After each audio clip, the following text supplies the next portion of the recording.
Et donc nous voilà dans la salle d'opération. Et on va s'installer sur la table, vous allez vous allonger. Atteinte d'un cancer du sein, Patricia entame sa chimiothérapie par un drôle de voyage. Alors dites-moi, où est-ce que vous voulez partir? Dans la forêt? Dans l'espace? Dans l'espace sous-marin? Ou dans la montagne? Alors on va mettre le casque. Un monde virtuel et sonore en 3 dimensions pour s'extraire de la salle d'opération. Voilà. Vous êtes bien là? Oui.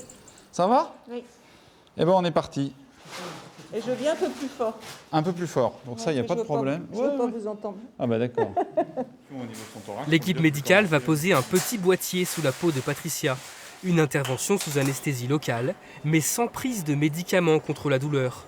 À la place, seulement le casque virtuel et aucun effet secondaire. L'intérêt du casque, c'est que ça remplace la sédation, ça permet une anesthésie locale. Le patient n'est pas à jeun, arrive debout, repart debout et repart très rapidement de la structure hospitalière. Un dispositif de réalité virtuelle conçu par cette chef d'entreprise à Laval après 10 ans de recherche et développement. Comme il n'y a pas de langage, comme c'est assez naïf, tous les patients, peu importe leur âge, peu importe aussi leur compréhension du langage, peuvent être immergés dans Bliss pendant leur traitement et leurs soins douloureux. Reconnu pour son efficacité par une étude avec le plus haut niveau de preuves cliniques, le casque virtuel de Mélanie est né à partir de son propre vécu. En fait, le déclencheur, c'est quand mon compagnon est tombé malade d'une leucémie aiguë en 2007 et qu'il était suivi à l'hôpital d'Angers. Et c'est là que j'ai pris conscience en fait, de tout le parcours douloureux et compliqué d'un patient gravement malade et que je me suis fortement intéressée à tout ce qui pouvait réduire la douleur. Et en fait, en 2009, j'ai vu le film Avatar qui a un peu changé ma vie parce que quand je suis sortie de là, je me suis dit c'est exactement ce qu'il faudrait faire, créer un environnement virtuel, imaginaire qui puisse pendant un instant permettre d'oublier la maladie, les traitements, l'hospitalisation. De retour au bloc, le cathéter est glissé dans une veine à l'entrée du cœur de Patricia.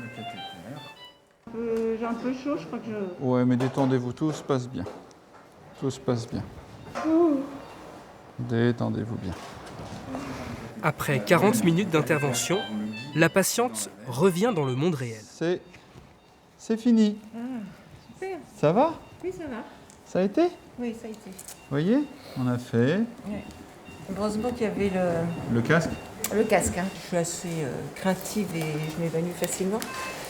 Donc je pense que le casque m'a aidé à m'évader, c'est sûr. Parce que s'il n'y avait pas de support, on reste, je pense, focalisé sur ce qui se passe et c'est dur de partir. Là, je m'accrochais aux images, au son.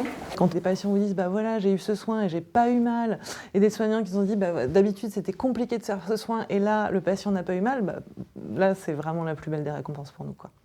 Vous allez venir, je vais vous raccompagner. Ouais. Ça va? Oui, ça va. Ah bah voilà. Le casque créé par Mélanie est aujourd'hui utilisé dans plus de 80 établissements de santé en France. Un petit truc, si vous voulez manger un petit truc. On a une petite radio pulmonaire à faire et puis vous rentrez. D'accord. Ok? On va dans la chambre d'abord. Oui, on va vous monter, je vous remonte.